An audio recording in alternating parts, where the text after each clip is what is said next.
Hi friends, here we have to tell the reason why we should not try to solve one of these two equations. Right, and which is that equation?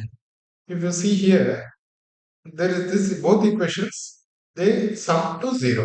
Right, first is a square root, second is a cube root. Right, square root of something should always be positive. Right, so if this plus this has to be zero, then this also has to be zero. This also has to be zero. Individually, both have to be zero.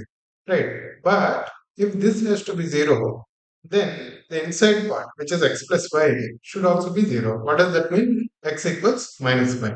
If x equals minus y, 2 into minus y, this becomes minus 10 minus 3, root of minus 13, which we cannot solve. Right. We are concerned about plain numbers only, real numbers only, not complex numbers. Right. So that's why it doesn't make sense to solve this equation first, this equation. Right. Because this has to be, if there is a real solution, then that means both of them have to be zero simultaneously. But both of them cannot be zero simultaneously, because if x is zero, if this is zero, that means x is minus 5. Right. Whereas the second equation we can solve. That means this part is minus of this part. Cube root can be negative, right? Square root cannot be negative. So what we can do, if this one has to be zero, this one has to be negative of this.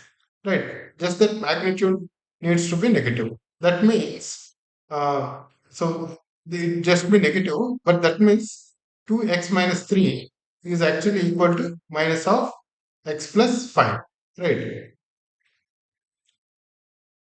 Right. So what does that mean? That becomes 3x equals 3 minus 5, which is minus 2. So x equals minus 2 by 3. So the second equation we can solve.